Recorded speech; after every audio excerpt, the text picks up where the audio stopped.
పాకిస్తాన్ వేదికగా America Iran మధ్య శాంతి చర్చలకు రంగం సిద్దమవుతోంది. ఇస్లామాబాద్ లో ఈ వారాంతం జరిగే భేటీలో పాల్గొనే అమెరికా ప్రతినిధుల బృందానికి ఆ దేశ ఉపాధ్యక్షుడు జేడీ వాన్స్ నేతృత్వం వహించనున్నారు. ఇందుకోసం వాన్స్ వాషింగ్టన్ నుంచి ఇస్లామాబాద్ బయలుదేరారు. అటు ఇరాన్ మాత్రం తన ప్రతినిధుల బృందం వివరాలను ఇంకా గోప్యంగానే ఉంచింది. అమెరికాతో ఆటలాడవద్దని ఈ సందర్భంగా ఇరాన్ను జేడీ వాన్స్ హెచ్చరించారు. మరోవైపు లెబనాన్పై ఇజ్రాయెల్ దాడులు కొనసాగుతున్నాయి. పశ్చిమాసియాలో శాశ్వత కాల్పుల విరమణకు ఇరాన్ అమెరికా మధ్య పాక్ వేదికగా శాంతి చర్చలు ఈ వారాంతం జరగనున్నాయి.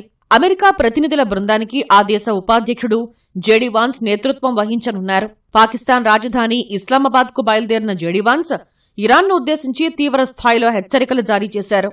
ఇరాన్ గనక చిత్తశుద్దితో నిజాయితీగా చర్చలకు ముందుకు వస్తే తాము కూడా ఖచ్చితంగా స్నేహహస్తం చాచుతామన్నారు. తమతో ఇరాన్ డ్రామాలాడాలని చూస్తే మాత్రం పరిస్థితులు వేరుగా ఉంటాయని హెచ్చరించారు. తమ చర్చల బృందం నుంచి వారికి ఏమాత్రం సానుకూల స్పందన లభించదు అని తేల్చి చెప్పారు.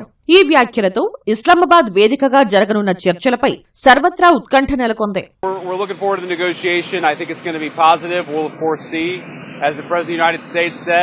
If the Iranians are willing to negotiate in good faith, we're certainly willing to extend the open hand. If they're going to try to play us, then they're going to find that the negotiating team is not that receptive. So we're going to try to have a positive negotiation. The President has gave us some pretty clear guidelines, and we're going to see. శాంతి చర్చల కోసం 10 మంది సభ్యులతో కూడిన Iran ప్రతినిధి బృందం ఇస్లామాబాద్ కు వస్తుందని పాకిస్తాన్లోని ఇరాన్ రాయబారి రెజా అమీర్ ఎక్స్ వేదికగా తొలుత ధృవీకరించారు. అయితే లెబనాన్పై ఇజ్రాయెల్ వైమానిక దాడులు జరపటంతో పరిస్థితి ఒక్కసారిగా మారిపోయింది. దాడులను ఖండిస్తూ కొద్దిసేపటికే ఇరాన్ రాయబారి తన ప్రకటనను సామాజిక మాధ్యమాల నుంచి తొలగించారు. మరోవైపు శాంతి చర్చలు జరగనున్న వేళ పశ్చిమాసియాలో మరోసారి అలజడి రేగుతోంది. కాల్పుల విరమణ ఒప్పందాన్ని ఉల్లంఘిస్తూ ఇరాన్, దాని మద్దతు ఉన్న గ్రూపులు డ్రోన్ దాడులకు పాల్పడుతున్నాయని కువైట్ తీవ్ర స్థాయిలో ఆరోపించింది. అయితే పర్షియన్ గల్ఫ్ దేశాలపై తాము దాడులకు పాల్పడలేదని ఇరాన్ ఖండించింది. మరోవైపు లెబనాన్తో నేరుగా చర్చలు జరిపేందుకు ఇజ్రాయెల్ ప్రధాని బెంజమిన్ నెతన్యాహు సుముఖత వ్యక్తం చేశారు. వచ్చే వారం వాషింగ్టన్లో ఈ చర్చలు జరిగే అవకాశం ఉంది. లెబనాన్ అధికారులు ఇజ్రాయెల్కు ఉచిత రాయితీలు ఇవ్వొద్దని హెజ్బొల్లా అధినేత నయీం ఖాసీం హెచ్చరించారు. ఇజ్రాయెల్ దళాలతో పోరాడుతున్న తమ ఫైటర్లను ఆయన ప్రశంసించారు. ఇజ్రాయెల్ పెద్దగా సాధించిందేమీ లేదని, గత ఏడాది నాటి పరిస్థితులకు తిరిగి వెళ్లే ప్రసక్తే లేదని ఆయన స్పష్టం చేశారు. ఇజ్రాయెల్తో చర్చల విషయంలో లెబనాన్ ప్రజల్లో కూడా భిన్నాభిప్రాయాలు వ్యక్తమవుతున్నాయి.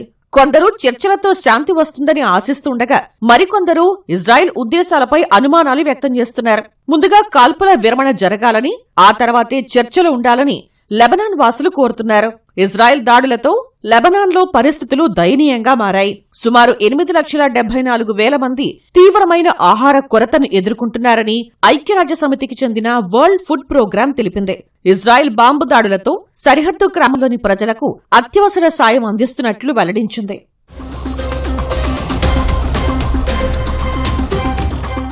మరోవైపు అమెరికా, ఇరాన్ శాంతి చర్చలకు పశ్చిమ ఆసియాలో యుద్ధ వాతావరణానికి ముగింపు పలికే దిశగా జరగనున్న ఈ కీలక చర్చల కోసం పాక్ ప్రభుత్వం భారీ భద్రతా ఏర్పాట్లు చేసింది. ఈ ఏర్పాట్లను పాకిస్తాన్ అంతర్గత వ్యవహారాల మంత్రి మోసిన్ నఖ్వీ స్వయంగా సమీక్షించారు.